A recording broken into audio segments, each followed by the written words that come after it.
Hard hitting vlogs. Hello viewers, भी आज के हमारे वीडियो का टॉपिक है लोकसभा इलेक्शंस 2024।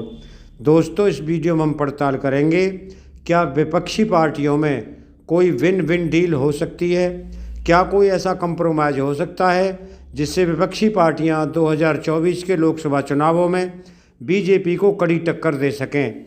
दोस्तों, जैसा कि आप जानते हैं कि ये $1 मिलियन क्वेश्चन है कि भाजपा विरोधी पार्टियों के बीच एकजुटता तथा आपसी विन विन समझौता कौन कराएगा। ऐसा समझौता जिसमें किसी पार्टी का नुकसान ना हो और भाजपा को साझा टक्कर दे सकें। पार्टियों को समझना होगा कि वे जो समस्याएं झेल रही हैं उसका समाधान ये नहीं है कि वे सीधे भाजपा से लड़ती रहें।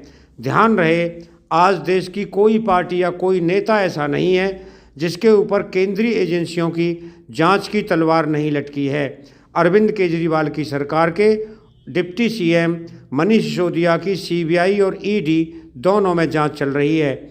एक मंत्री सत्येंद्र जैन हवाला से जुड़े मामले में जेल में बंद हैं। जल बोर्ड में कथित घोटाले की जांच के लिए आदेश दे दिया गया है। बस घोटाले की जांच की आंच सीधे केजरीवाल तक पहुंच सकती है।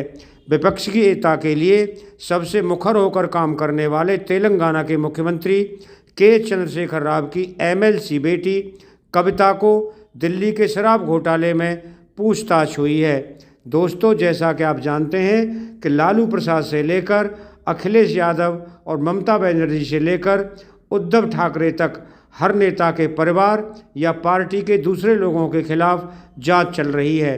फ्रेंड्स, भाजपा विरोधी पार्टियों के सामने यह इकलौती समस्या नहीं है, बल्कि सबके सामने अस्तित्व का संकट है। केंद्रीय एजेंसियों के दबाव के अलावा कई और तरह की समस्याएं हैं। जहां विपक्षी पार्टियों की सरकारें हैं, वहां राज्यपालों के जरिए सरकार के कामकाज में दखल है। विधानसभा से पास बिल रोके जा रहे हैं, फैसले लटकाए जा रहे हैं। जहां विपक्षी पार्टियां जीत रही हैं, वहाँ उनके विधायक और पार्षद तोड़े या खरीदे जा रहे हैं। भय या लालच में नेताओं की दल बदल हो रही है। ज़्यादातर पार्टियों के फंड खत्म हो रहे हैं, उन पर निगरानी हो रही है। ऐसा सिस्टम बना दिया गया है कि कॉरपोरेट का चंदा उनको नहीं मिल पाए।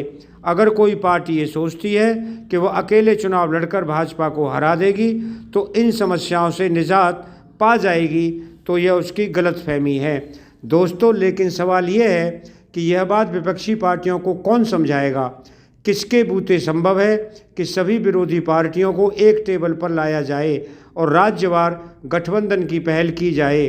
संभव नहीं है कि 1970 की तरह, 1977 की तरह सारी विपक्षी पार्टियां एक चुनाव चिन्ह पर चुनाव लड़ें, या 1989 की तरह कोई बड़ी लहर पैदा हो और एक अम्ब्रेला अलायंस बने। फ्रेंड्स, सन 2024 के चुनाव के लिए सभी विपक्षी पार्टियों को आपस में राज्यवार गठबंधन बनाना होगा। जिस राज्य में जो पार्टी बड़ी ताकत है वह बड़ी ताकत रहे, बाकी पार्टियां उसकी मदद करें और बदले में बड़ी पार्टी दूसरी छोटी पार्टियों के हितों का ख्याल रखें। मिसाल के तौर पर पश्चिम बंगाल में ममता बनर्जी बड़ी पार्टी के तौर पर लड़े, लेकिन कांग्रेस और लेफ्ट पार्टियों को भी सम्मानजनक सीटें मिलें। अगर ममता इस भरोसे में है कि वे विधानसभा जीती हैं तो लोकसभा में भाजपा की जीती 18 सीटें छीन लेंगी, तो गलतफहमी में है। भाजपा को रोकने के लिए उनको कांग्रेस और लेफ्ट की मदद की ज़रूरत होगी। इसी तरह तेलंगाना में के चंद्रशेखर राव बड़ी ताकत के तौर पर लड़ें, लेकिन कांग्रेस के हितों का भी ध्यान रखें। ध्यान रहे, किसी क्षेत्रीय पार्टी को दूसरे के राज्य में जाकर नहीं लड़ना चाहिए। सबको अपने राज्य में लड़ना है। अपने राज्य में उनके वोट का बंटवारा ना हो, इसका समझौता करना है। फ्रेंड्स, बिहार के मुख्यमंत्री नीतीश कुमार ने ऐसी पहल की है। उनसे पहले के चंद्रशेखर राव ने पहल की थी। वे विपक्षी पार्टियों के शासन वाले कई राज्यों में गए, मुख्यमंत्रियों और विपक्षी पार्टियों के नेताओं से मिले और एक संघीय मोर्चा बनाने पर चर्चा की। चंद्रशेखर राव चाहें तो विपक्षी एकता का काम कर सकते हैं, पर मुश्किल यह है कि उनके यहाँ अगले साल के अंत में चुनाव होना है। अगर वे लगातार तीसरी बार चुनाव जीत जाते हैं तो उनका कद और बढ़ेगा। तब वे ज़्यादा दम के साथ पहल कर सकेंगे, लेकिन उसके बाद समय बहुत कम बचेगा। इस लिहाज से समय नीतीश कुमार, ममता बनर्जी और M.K. स्टालिन के पास है। ये नेता भी पहल कर सकते हैं और सभी पार्टियों से बात कर सकते हैं।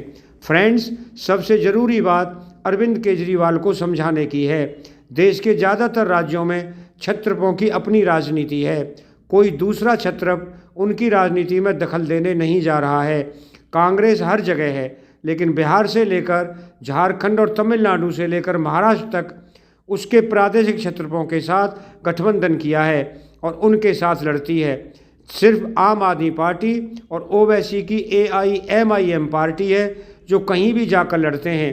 इन दोनों से कांग्रेस को भी नुकसान है और दूसरी प्रादेशिक पार्टियों को भी है। ज़्यादा समस्या कांग्रेस को है, क्योंकि जिन राज्यों में कांग्रेस की भाजपा से सीधी लड़ाई है उन्हीं राज्यों पर केजरीवाल की नज़र है। कांग्रेस के साथ समस्या यह है कि वह जिस तरह से राज्यों में छत्रपों के लिए अपनी ज़मीन छोड़ती गई, उसी तरह आम आदमी पार्टी के लिए छोड़ेगी तो वह खत्म हो जाएगी। इसीलिए ऐसा नेता चाहिए जो केजरीवाल और कांग्रेस से इस तरह की बात कराए जिसमें दोनों में से किसी के हित को बहुत ज़्यादा नुकसान ना पहुँचे। दोस्तों, अगर आपको ये वीडियो पसंद आया हो तो चैनल को सब्सक्राइब करें, वीडियो को लाइक करें, ज़्यादा से ज़्यादा शेयर करें। आप लोगों का बहुत बहुत धन्यवाद। Thank you very much.